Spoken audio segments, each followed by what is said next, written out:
Tuesday. Good morning to you. This is Kay Adams with you till 12 on BBC Radio Scotland. It is Tuesday the 27th of February and Celtic manager Brendan Rodgers has been called on to apologise for referring to a female sports reporter as a good girl. Here's the exchange. Can you tell us? People might be interested to know. No. But you're the one that's bringing that up. Yes, absolutely. So can you not give us some more on it? Done. Good girl. Done. Well done.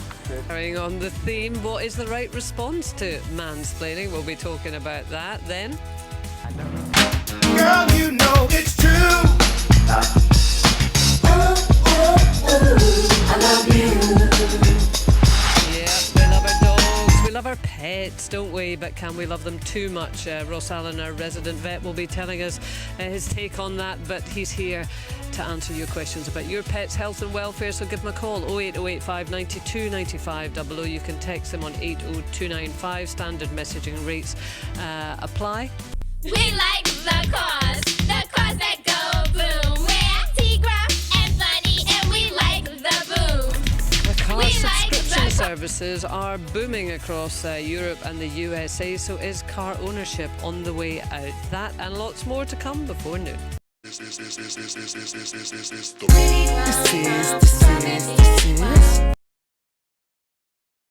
Mornings on BBC Radio Scotland. Listen on BBC Sounds. But we kick off Tuesday, as we always do, with the first clue for our Name the Place quiz. This is our treasure hunt on the radio. Professor Carol Huff, Professor of Onomastics at Glasgow University, has devised 6 dastardly clues that should all lead you to one place in Scotland. When you think you've worked it out, just text your guess to 80295, and when we get a correct answer, we'll hear this.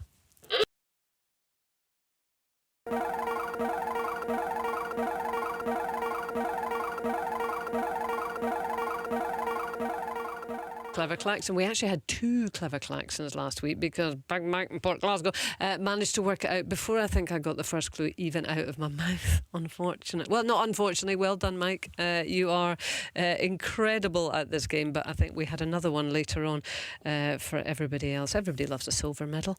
But let's see how we get on today. So here is clue number 1. Today's place name shares part of its meaning with the capital of Orkney and the other part with one of the largest Orkney islands. The pressure's on, Big Mike and Port Glasgow. Can you make it 2 in the row? Can you make it a double? Today's place name shares part of its meaning with the capital of Orkney and the other part with one of the largest Orkney islands. There you go. That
I'm going to hold off on the next set of clues to let you digest that one. I'll hold off on them till about 11:45. No, I'm only kidding. I will give you another one sooner than that. So we were talking about that comment by Brendan Rodgers on the phone in this morning, which just kind of dropped into our lap. This was the other thing that we wanted to talk about this morning, and I think quite a few of you might have actually seen this online video. But anyway, so you can picture the scene. So this is a female professional golfer called Georgia Ball. So she is at the driving range on her own, conscientiously working on her swing. She's filming it because presumably she wants to look back and make sure that she's doing everything that she wants to be doing it. So there she is, getting on with her practice. When the guy in the next lane, who is a stranger to her, decides to offer her the benefit of his wisdom. What you're doing there, you shouldn't be doing that. You should be right through, swing and follow through. Not you're doing too slow on the way up or back. Okay, I'm going through a swing change at the minute, so everything I'm... What you're doing there is you're coming back too slow. You know, I've been playing golf for 20 minutes. What you need to do is follow through a lot quicker than what you're doing there right now. Yeah, so, I mean, I'm going through a swing change. Well, there you go. That was Georgia Ball being very, very patient there. I have to say, he didn't get the message. The video goes on for a little bit longer than that, and he keeps coming back with his advice on her swing. Since the video was uploaded, it has received millions of views and has been described as one of the best examples of mansplaining around. Interesting that Georgia was very patient with him. Obviously, that's what she felt most comfortable with. But if you do come across that kind of situation, what is the best way to respond? We're joined this morning by author and sports broadcaster Roddy Forsyth. Morning, Roddy. Good morning. Good morning. Writer of the feminist magazine Holly Coombe. Hi, Holly. Hello. Hello, and psychologist and founder of Male Allies UK, Lee Chambers. Morning to you, Lee, as well. Morning, Kate. Good morning. So, Holly, it was last week, I think, that that first emerged, that particular video. I happened to see it quite early. It was on X or Twitter, and watched it several times. And I was in awe of Georgia's patience. I'm afraid I don't have that in me. Yes, yeah, I think that he reacted very well. I mean, I think it often is the most pragmatic way to respond. I mean, I guess the guy might have actually thought that he was being helpful, but, you know, that's obviously coupled with a lot of assumptions. And I think you wouldn't blame her, would you, for reacting in a more annoyed fashion? But she would have got a lot of backlash if that had happened. So I think she dealt with it very well, with good humour. I mean, there was one point where she looked at the camera briefly. It was a really great expression. So she was fully aware of it, and I think she dealt with it with good humour and good grace. I mean, so we've just had a phone in this morning in reaction to comments made by the Celtic manager Brendan Rodgers. I don't know if you are across that or not, in which he said to a female reporter when he was finishing the interview, "Good girl," and that has sparked quite a response. And you know, a lot of people have got in touch on text and say, "What's your problem? I mean, why is this an issue? This really doesn't matter. It's a perfectly innocuous expression. You know, nothing to see here." And obviously, other people felt very differently. A man is playing kind of similarly in that you could look at it two ways and say, well, he's just trying to be helpful, just trying to be friendly. I mean, he wasn't threatening in any way, you know, and not just in terms of this guy, but mansplaining has become a thing. Is it necessarily such a bad thing, or is it just people trying to be helpful?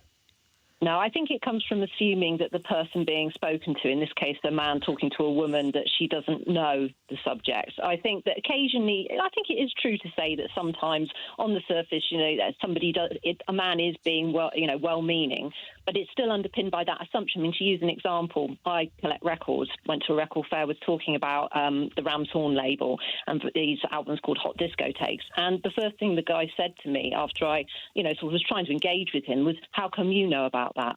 I mean, that's quite rude. And to go back to what you said about good girl, I think that is very different. From there are indeed a lot of nuances in various mansplaining situations where it is complex, and the person thinks that they're doing something nice, and they think that they're being helpful, and they need perhaps they need to learn that actually you shouldn't assume about people that they need help. I mean, another example is through disability, assuming that because somebody has a stick that they need help. It's better to sort of read the situation. And if somebody says, to go back to the mansplaining situation, if a woman is saying, I'm not too sure about this, what do you think? Then you're free to advise. But I think to do it's unsolicited advice, as people have said. And I think that's where the problem is. But something like good girl, I mean, that's really bad. Okay. I mean, if a woman said good boy, for example, I mean, it would sound strange and jarring, wouldn't it? Well, we spent an hour on that one this morning. I don't know. I mean, okay. It was very polarised, actually. Well, Roddy, can I bring you in on this? Because everyone's weighing on this in Scotland. Graham Spears said when he saw that exchange between Jane Lewis and Brendan Rodgers that it felt horrible to him. How did it feel to you? I must say I was taken aback by it. I know that Brendan is a strategist when it comes to presenting his own arguments. He knows what effect they're likely to have. He's careful when he does it. He's an experienced manager, but Jane is an experienced woman. She's an experienced reporter. She's an experienced female reporter in this instance, and I regard Brendan's remark as calculated. If it wasn't calculated, I'd be surprised. Jane obviously thinks something similar, and she's not being drawn into she's not being taken the bait there. She said she's not troubled by it, but she did her job as a reporter properly. She asked him to clarify other things that he'd said, and he didn't either like that or didn't want to do it, and that's when the remark popped out. Yeah. So in terms of mansplaining, what do you understand by that, Roddy?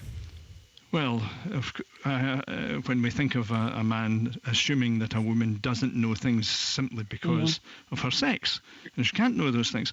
The first thing that struck me when we were thinking about this was, do you remember the name Bobby Riggs? Gosh, I don't. I'm sorry. No, I don't. In 1973, Bobby Riggs, who had been a number one professional men's tennis player. Oh, yes, absolutely. I know what you're going to say. Go on. And at the age of 55, challenged Billie Jean King. He first of all challenged Margaret Court and beat her, but then he challenged Billie Jean King, who regarded this as a gimmick and essentially the tennis equivalent of mansplaining. But she eventually played him and beat him thoroughly.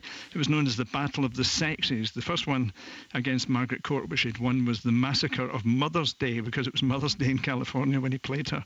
So this has had a long history. In Scotland, we had the SFA 2 generations ago banning women from playing in Scotland, so that Rose Riley, arguably Scotland's most accomplished footballer ever, she's a World Cup winner after all, had to go to Italy to play football. One generation ago, most football writers, by which I mean men in this instance, would have been astounded that there would be women players, reporters and commentators. In fact, quite recently I was speaking to a venerable and pretty famous former player from quite a time ago, a couple of generations ago, and he did say to me, I can't get used to this. What are they doing on television and radio? Well, they were playing at a high level. That's what's happening now. Do you feel got at by this conversation, Roddy? Because I kind of got that sense on the phone in this morning that there were some guys who felt a bit got at. Well, it's interesting because sport is one of those areas, less so I wouldn't imagine many people go up to actors and tell them how to act.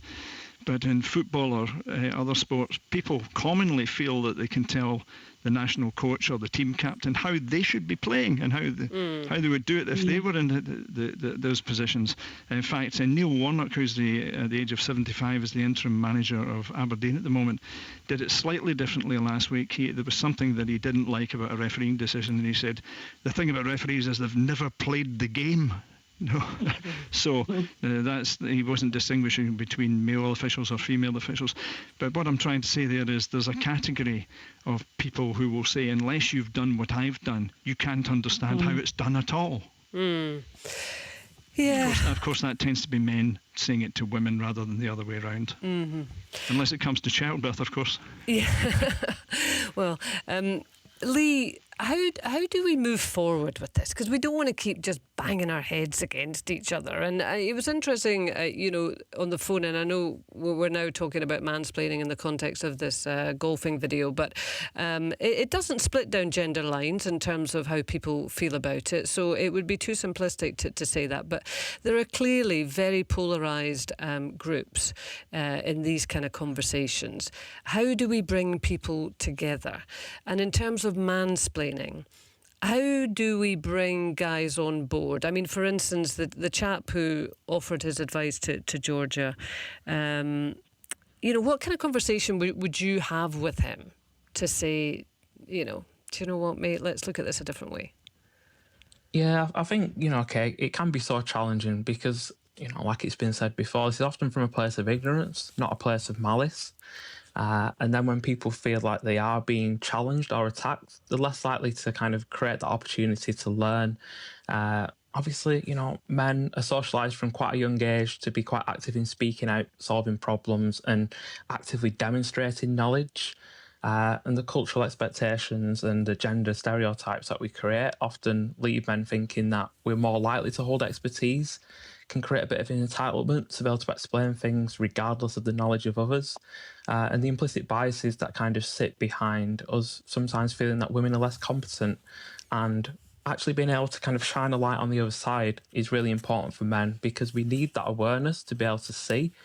There's a bit of education there for men, and it's like so important that we kind of frame it in a way that isn't saying that it's all your fault, but we need to look at the impact of these things because, sometimes for men that, we've worked with, we've actually broken it down and showed how prevalent mansplaining is from men to women, also showed how men mansplain each other, but also showed how women mumsplain men to kind of show that, a presumption of expertise can actually shift depending on what the expertise are, but showing the actual impact that it has on the individual who is mansplained to, where it gradually compounds these little kind of moments where people keep saying you're not as competent as you actually are. And that has an impact. It gradually mutes your voice and gradually erodes your confidence. And in the workplace, this happens to women,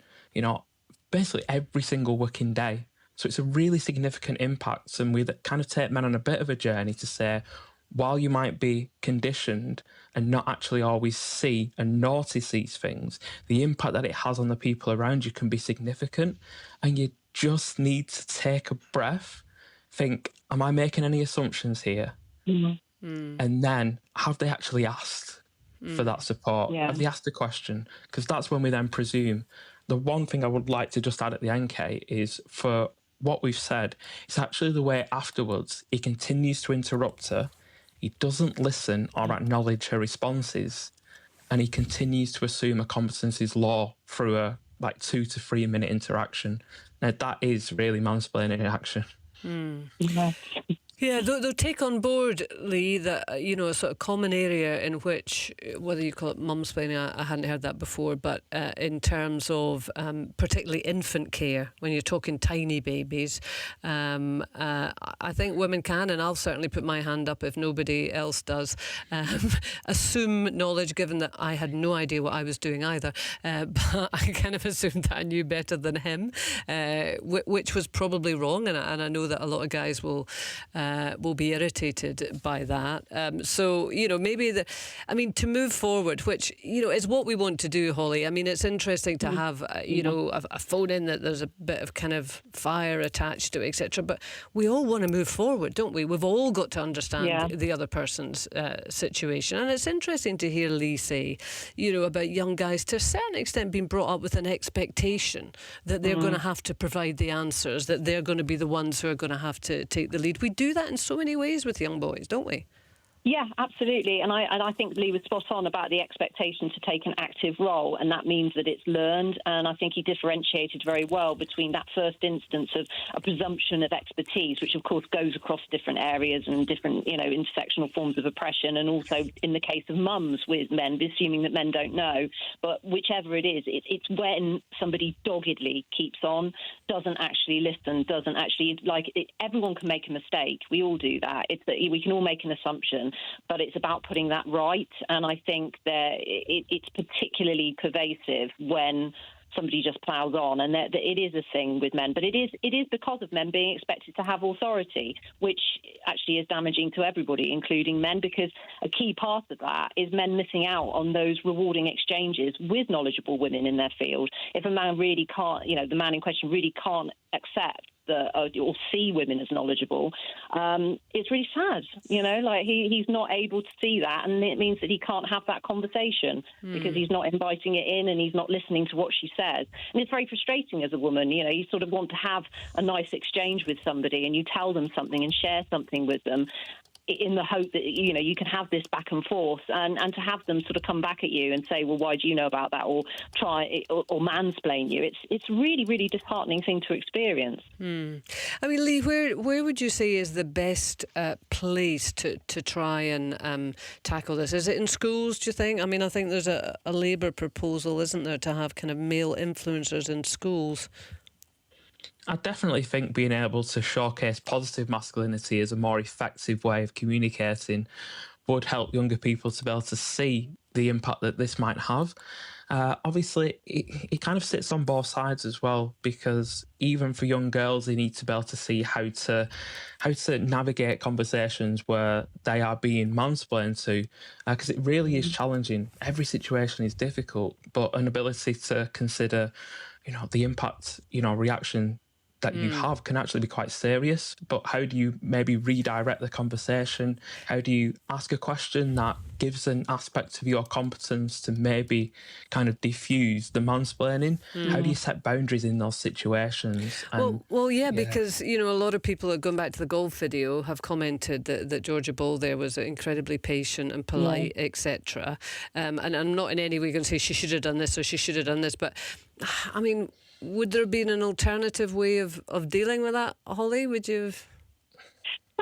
I think it would have been understandable for her to react in a different way because she's probably experienced that quite a lot. And I think sometimes, I think this is what happens sometimes, is that occasionally you'll get this crossfire, someone gets caught in it, where maybe they weren't sort of doing it as badly as that guy, and somebody's just at the end of their tether, a woman has just been mansplained at, sort of several times, and they might snap, and it might be that it's directed at the wrong person. I'd say that guy, it probably would be the right person because he was persisting. So she'd have been well within her rights to be quite short with him. But I think under the circumstances, she was on TV, she's a professional, and she dealt with it really well. And I think another thing, what Lee was saying about challenges for girls, that's absolutely right, because we are a little bit damned if we do and damned if we don't. If we're nice, there'll always be somebody to come along and say, oh, you were too nice, you did, you shouldn't have let him interrupt, or you shouldn't have been too kind to him, or you're much kinder than me. And there's always somebody coming along, whether it's more men mansplaining or whether it's actually other women wanting to show that they wouldn't be mansplained at and that they're superior. And it's really, really difficult. You can get it from all angles. So I think no matter what you do, I suppose that applies to everyone, but no matter what you do, there will be some critic. And I think, and it is a particular bugbear of mine when people do the sort of, oh, you're too nice to women, because you think, well, we get socially punished if we don't do that. What are we supposed to do? And as I said, you do get sort of pulled in all directions. So I think you just got to do your best in that situation. But I do agree. I think something for girls to just to be able to troubleshoot that kind of behaviour and come up with strategies. Sometimes those will be tactful, sometimes those will be much more assertive, and that will be called for. And I think, it's not easy, certainly. No, certainly not. But Lee, can I ask from your point of view, just to take that instance, and no way a criticism of Georgia, but to sort of promote common understanding, what might have been another response? I mean, like Holly said, it's massively challenging because for women in that situation, you're either seen as too patient, too nice and too kind, or if you become more direct and challenged, you're seen as aggressive, bossy, pushy. So you're constantly trying to find that balance when dealing with those interactions where emotionally you are being prodded, because it does feel quite hurtful when people are effectively saying, you don't know what you're doing. So again, every situation is different. Women need to be mindful of the safety sometimes in these situations as well. But I think, she did handle it well. She's obviously got the camera on her and she is a professional and she's got a profile. And any way that she acts could have blown up viral in a very different way if she'd have shown it. But it's considering how you redirect the conversation away from what's being mansplained. Can you potentially ask a question which then challenges the other person's kind of knowledge around the topic and maybe sometimes show that you have a lot of knowledge? even though she kind of did that by suggesting about changing her swing, which is something that, you know, people of a high hand, you know, of a low handicap will be actively doing to improve. But he didn't pick up that subtle message either. It should have been more direct. There might have been more pushback. So it's such a difficult one. It is. And at the end of the day, she's just up at the golf range, minding her own business, trying to sort out her swing. So, I mean, I guess we shouldn't be putting expectations on her as to how she should respond. But listen, thank you very much indeed. Lee Chambers, psychologist and founder of Male Allies UK, Holly Coombe, who's a feminist writer, and Roddy Forsyth, author and sports broadcaster. Really good to have that conversation after the phone in this morning. I feel like my hand.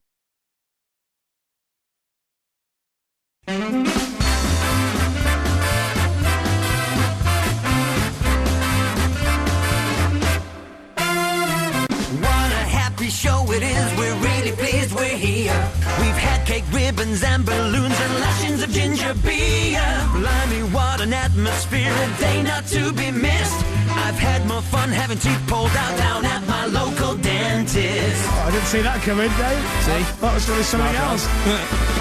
Good morning, Christopher. It's Sarah, your old pal and mucker. There's so many things to congratulate you on. Where do I start? Your ratings have gone up, your weight has gone down, and now it's your special day. Happy birthday, you special boy. Lots of love from Saz and the gang. Aww. Happy birthday, Chris. From Colin and Edith. Sorry about my friends in the background. Sexton singing. Have a lovely day. I hope you get lots of nice presents. I hope you get a new shirt, actually, which will mean you won't wear that awful paisley patterned one that you normally wear. I must wear that today. Do one looks like a cushion. Hi Chris, it's Namone. Hi. Happy birthday. And I've decided to sing you a song. Oh, Head, shoulders, knees and toes, knees and toes. Hello. No, it doesn't. It goes like this. Happy birthday to you. Okay. Happy birthday to you. This is disturbing. Happy birthday, dear Saviour of Radio 1. Happy birthday to you. Thank you. Mwah. Hey, big boy, it's your favourite blonde here. Joe No, Riley. not Natasha Bedingfield. Oh. Not Fern Cotton. Yeah, not Jordan. Abby Not Timmins. Joe Guest. No. Nor Victoria Silverstep, whatever her name is. All right, it's your sixth favourite blonde here. The one that you manhandle on a daily basis in the No, absence of the wouldn't others. say that. Just wanted to wish you the happiest and beeriest of birthdays. Come by after the show for a special birthday treat. Really? The whole team will be waiting for you. I don't want the whole team. Chris Moyle Show.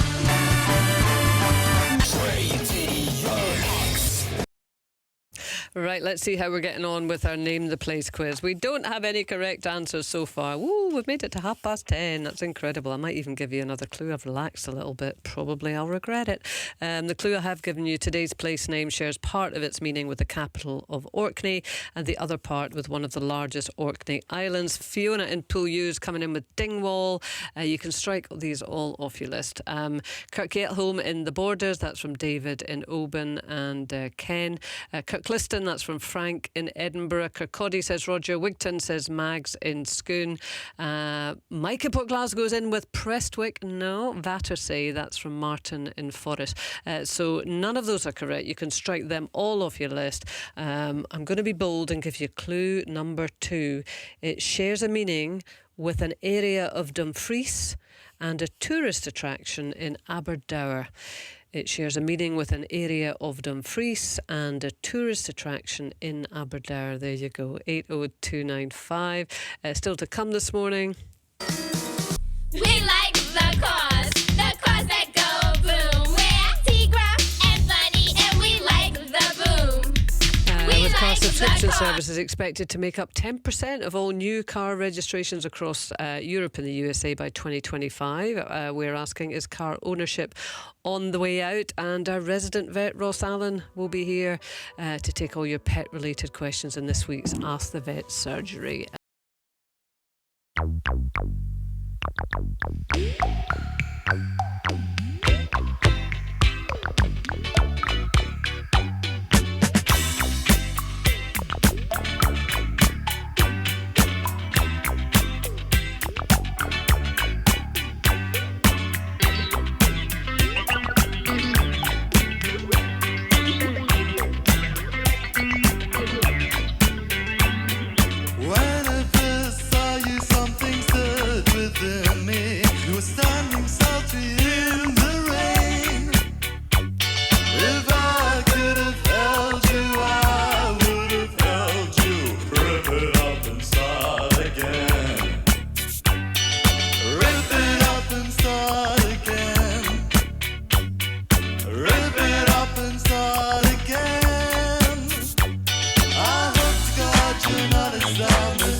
in life that one can't quite express.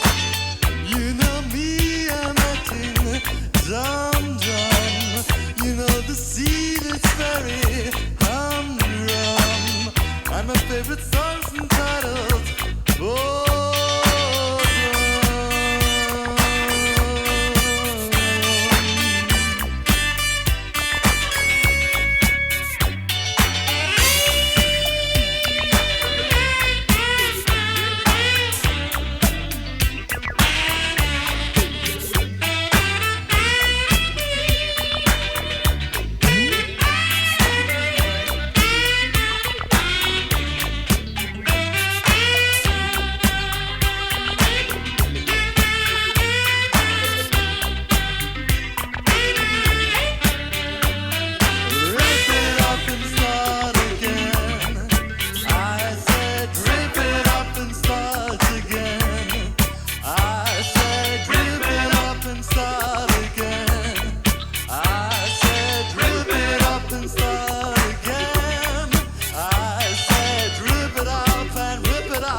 I don't think my second clue for Name the Place helped you very much. They actually kind of stopped everyone in their tracks. Sorry about that. I'll give you those two clues again because Ross is here and he's all ears. Nothing in between them when it comes to Name the Place, which he's very honest about, but he's an expert on vetty things, so that's important. And I don't know, I have you down as a huge Patti Smith fan. I don't know why. I enjoyed the tune, Kate. I wouldn't say I was a huge fan, but I don't know why that just. I was listening to it, I was thinking, I bet Ross loves this, but no, I got that one wrong. Apologies. Right, I'm going to do these first two clues and then let's talk about, can you ever love your doggy too much?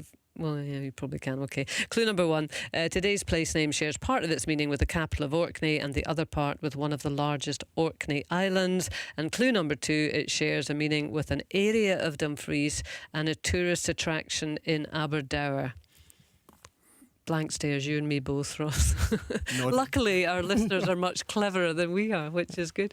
80295 is the text number. Now, what is this story that you can love your dog too much or your pet too much? Cannot be true. Well, this was to do with loving them with kindness and whether or not there's a high incidence of owners overfeeding their pets. And these were statistics as part of a study, that had been released. And it was to do with 43% of Brits were letting their dogs eat chicken nuggets. Is that bad? That's the headline. 28% of owners would give their dogs pizza and 24% would feed them chips or a burger. Now, I think the truth is that I personally would eat all of those things, and probably, I would give a bit of each of those things to a dog and not feel too much remorse or guilt, But I think that the story behind it is more to do with the incidence of obesity in general in pets and in dogs and in cats especially, and that definitely is something that has increased over the last few years. So some reports from America say up to 60% of dogs and a bit more than that in terms of cats can be overweight or obese. In Britain, different studies, different style of design in that, but up to about 7 or 10% of dogs and cats can be obese. And definitely there is a medical importance in terms of pets being overweight. Maybe not in the same way as in people, but certainly it does increase the risk of certain diseases. So knowing what is a good weight for your pet and knowing what to check out for and identify with and assess your pet is important for us to be able to do. I suppose when you think about it, you don't know who in the family is giving them snacks. Yeah. So you kind of lose track, couldn't you? You can say, well, you can have a wee bit of that chicken nugget, and then, somebody else in the family says, oh, here's a wee bit of pizza, here's a bit of whatever. So you're losing track, I suppose, of what your pet is eating. How regulated should it be? I mean, I happen to give our dog breakfast and dinner, as I call it. I'm sure it doesn't call it that. And it's a measured amount. How regular does it have to be, and how specific does it have to be, what you're feeding your pets? I think what you're doing sounds good, Kay. The fact you use the word measured, I think that's a good start. And having a routine. I mean, quite often it's like, I think all families, consensus on exactly how much is being fed to the pet is something that quite often there isn't, all right? So what often is good, especially if people are worried that their pets are getting a bit overweight, if they're maybe, filling out a bit, losing their definition of their waistline and things like that, is that there's a kind of family meeting about how much is being fed and by who and when and things like that. And measuring doesn't always need to be getting out the scales. I don't know if you do that, Kate, but you don't necessarily need but to do thankfully that. it comes in a tub that breaks nicely into three, so we know that's three portions. But there normally are some quite good cups that you can get that are certain sizes or have a line on it, so that everyone knows, just give to the red line or whatever it is in terms of the food. So there is some way of quantifying how much they're getting fed, because quite often if they are getting overweight, the key thing to do is to manage it as a team, as a family, and make sure you definitely are feeding them a little bit less. Yeah, absolutely. You know how I said I thought I'd maybe spoken too soon? I'd spoken.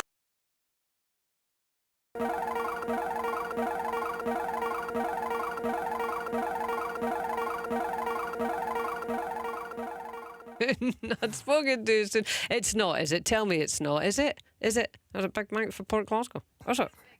Is it Big Mike? Oh my God, it's Big Mike for Port Glasgow has managed to get it. He's somehow transmogrified into Big Mike for Port Glasgow.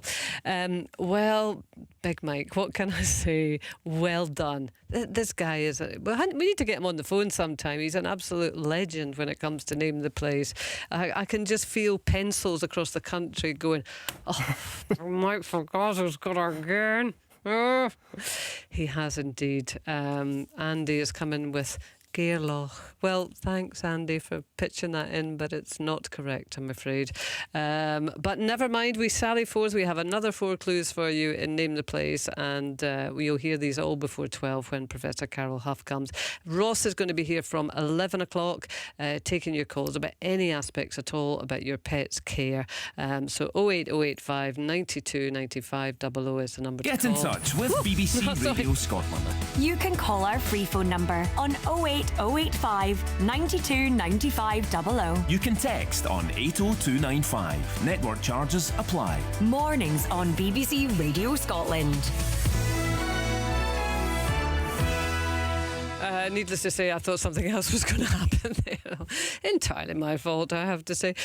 So yeah, Ross is going to be here just after 11. 08085 92 95 00 is the number, and you can text 80295. Standard messaging rates apply. We have a correct answer for Name the Place from Big Mike in Port Glasgow, but the clues go on, folks. So I've got another 4 here that we can get through before 12. But keep your guesses coming in for what we've got. Now, we've been talking a lot about sport this morning, haven't we? Scottish professional tennis player Andy Murray, Sir Andy Murray, has hinted that he may be retiring from the sport this year, saying he's only a few months left. He made the comment following his second win of 2024 in Dubai, with people speculating that he'll round up his 19-year-long career at Wimbledon in July. And it's often a sort of topic of conversation, isn't it, that you want to go out on a high. I don't know whether that's something that the public want rather than anything else. But we've got author and broadcaster Stuart Weir with us, and former Scotland footballer Suzanne Mulvey. Good morning, both Stuart and Suzanne. Good morning. Good morning, good morning. Suzanne, is there a big thing about going out on a high? Oh.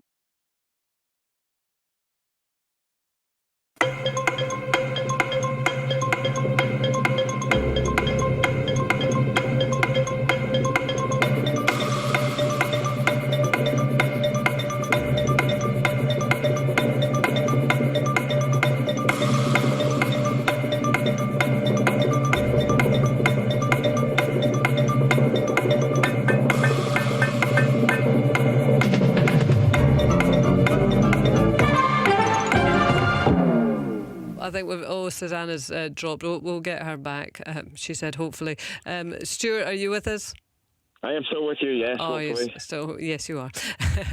Do you think that's kind of his fans that want that going out in a high, or do you think the professional sports person sees it differently? No, I think the professional sports person might tell you something different, but ultimately, I think given the fact they've lived so many years at the top of their particular game and have had that praise and adulation and the likes, I think they would like to be remembered and go out on a high, for what they've achieved or the status they have achieved in a particular sport or a particular game, and would get that round of applause or those cheers one last time. For two reasons. One, simply because they deserve it and everything they put into it.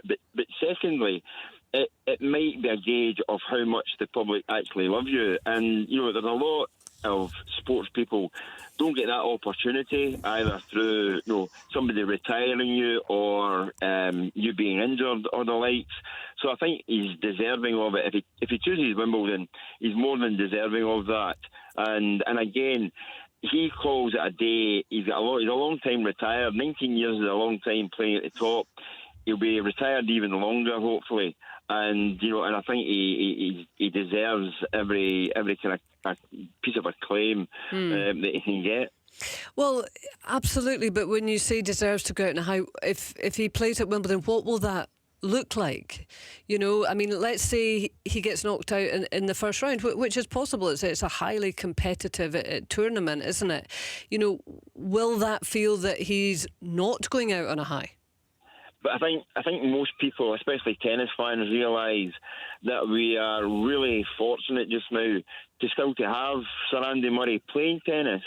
A couple of years ago, he had the type of operation that most of us would retire from tiddlywinks after, having his scrap metal value has gone up sizably after having his hip replaced, and then to come back and, play top-line tennis again is a fantastic achievement. I think, regardless So it doesn't matter how he would do at Wimbledon? No, listen, his biggest achievements, he won an Olympic gold medal. He's won the Wimbledon men's singles title there as well. People will remember that. The fact that at any given point in the last umpteen years he could have called it a day and nobody might have been any the wiser as to when he was retiring, I think they'll see that as a bit of a bonus. It's not as if, Kay, that they're going to put him out on court 215 where the buses are running in the background and the lights. It'll be been one of the main show courts for all of his matches, and therefore he will have a crowd watching him and will rightfully gain that applause.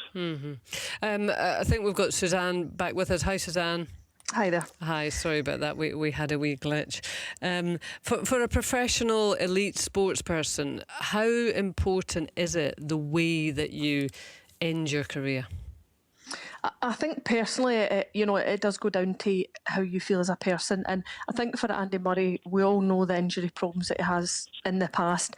And it is down to, as you get older, your age, you take longer to recover. You can't train as hard as you used to.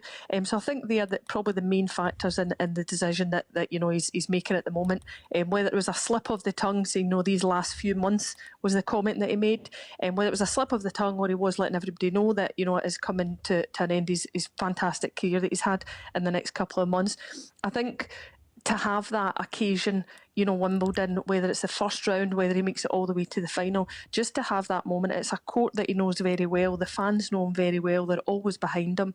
And I think to have that occasion where all his family, his friends, coaches, everybody will be at the side watching him, whether it is his last game, the first round, or as I say, whether he does make it further. I think it's just important to have that final farewell and acknowledge that it is the end of a chapter for him. How was it for you when you brought your career to an end?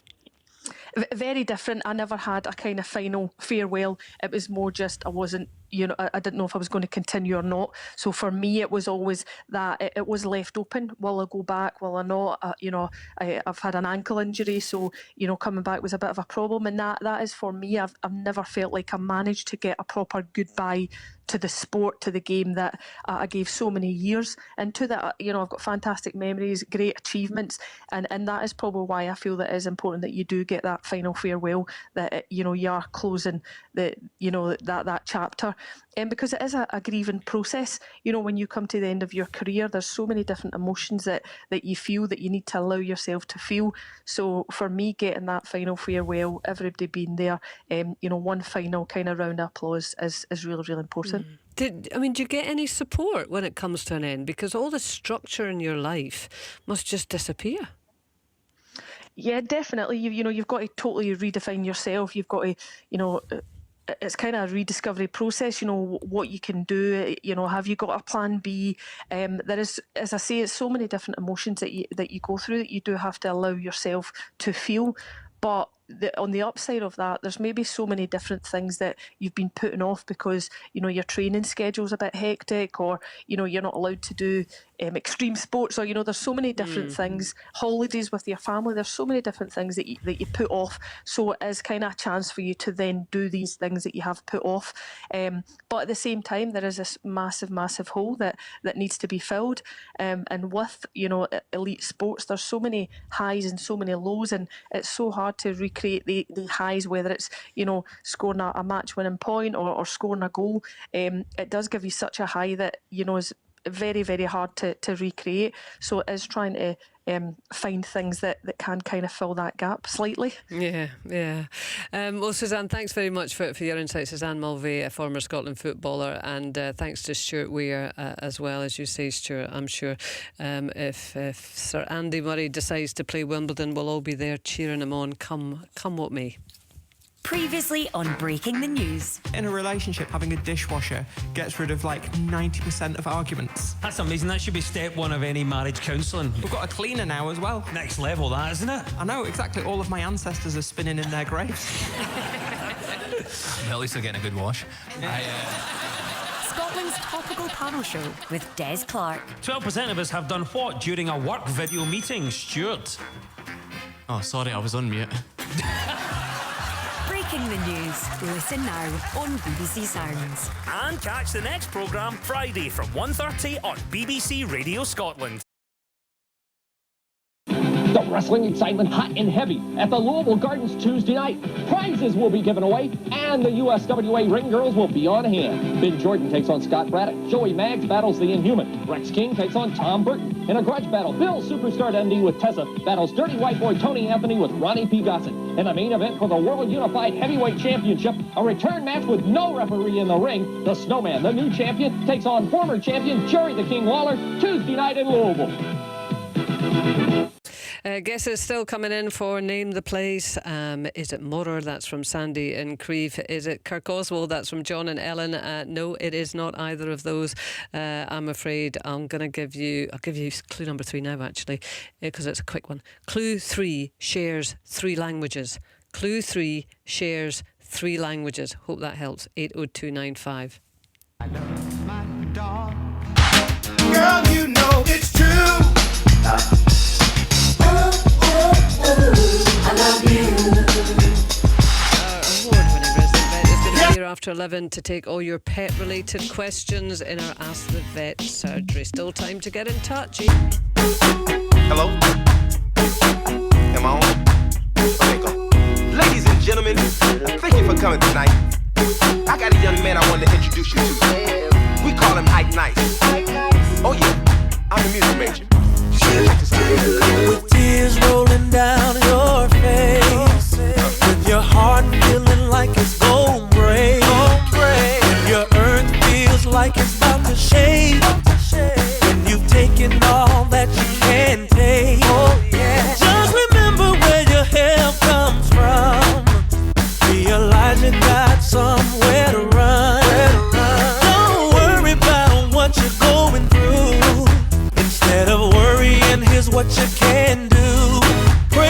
anyway.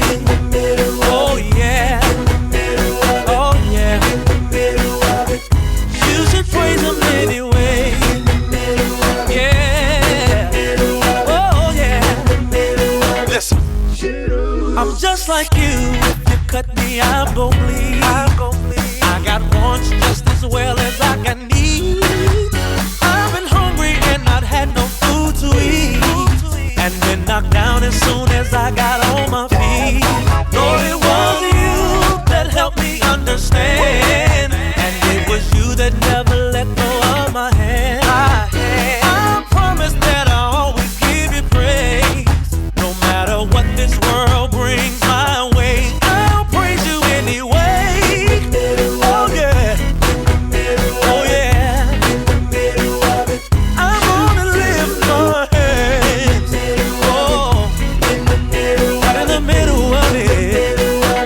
I'm gonna do my dance. Oh, right in the middle of it. I'm gonna shout for joy. Right there. Right there. Now clap your hands now. Oh. Is he doing all right? And do your dance now. Right in the middle of it. You ought to praise him anyway. Whatever your situation is, put him in the middle of it. No matter what you're going through, the battle's not yours, it's the Lord's. Hey, if you're sick, you should praise him. If you're hurt, if you're broke, if you're down, you should praise him. Whatever you're going through, just praise him. He knows what you're going through. Praise him. Praise him. Come on and clap your hands. Right there. Right there. Come on and do your dance. Believe it or not, God in heaven's the praises of all his people. Oh yeah. Oh yeah. Woo. Clap your hands now. This has been another Music Major production. I can't hear y'all clapping.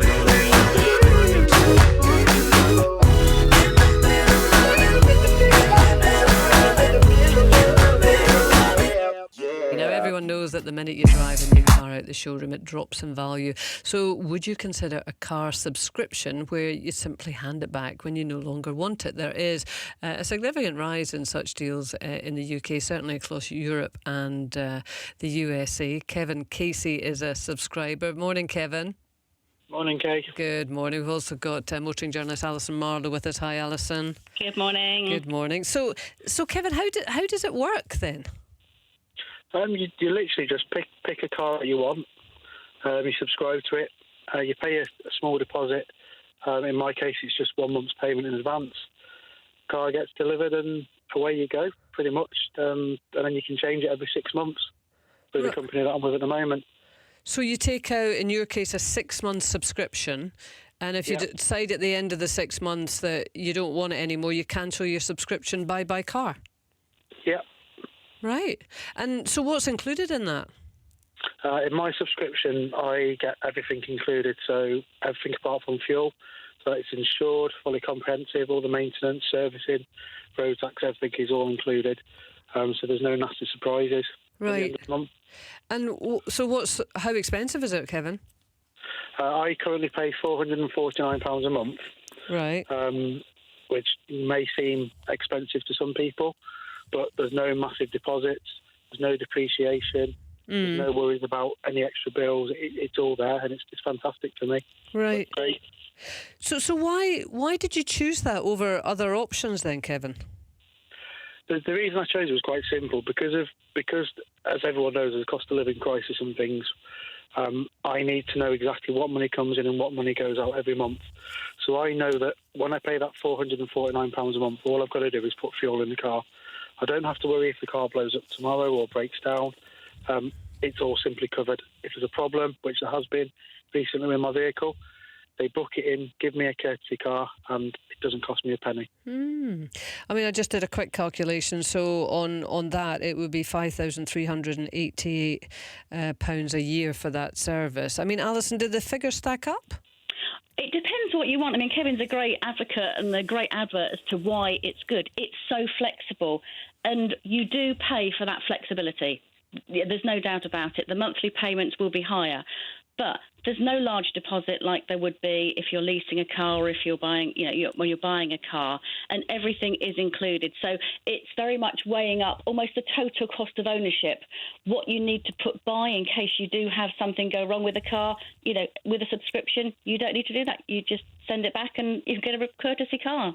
Yeah, I suppose it is that no surprises. I mean, everyone who's had a car, particularly if they've kept it, for a reasonable amount of years, will get, oh no, this is gone and that's going to cost you £1,000 or whatever. And, if that's going to blow your budget, you can see the value of having, a regular payment. So, I mean, do you see this as a way of the future, Alison, or a way of the future? It's definitely a way of the future, but I mean, it's interesting. We hear that it could be up to 10% of car registrations, and it is one of the fastest growing sectors. But I wonder how many listeners actually even know about car subscriptions. I was talking to a few people this morning, 2 of which bought cars recently, and neither had even heard of this option. And both said if they'd known, they would have investigated it much easier, much further. I didn't know about it, I have to say. How did you find out about it, Kevin? Just for the power of social media, really. I looked into it. I've actually been a car subscriber for about 4 years now. Wow. And it's just the flexibility is phenomenal. It's so good, and the opportunity to have a car that I wouldn't otherwise be able to afford, at a cost that I can afford, is fantastic. Yeah. And that's one interesting thing, because one area which is quite popular is people will subscribe to an electric car for a few months to see if they like it before taking that plunge, because it's quite a big step change to go fully electric if you've been petrol or diesel driver for many, many years. And I suppose, Kevin, your life can change, can't you? You might decide you want a two-person sports car at one stage in your life, and then, I don't know, maybe you expand your family or whatever, and you need somewhere to put the pram. I guess this makes it pretty easy to switch, yeah?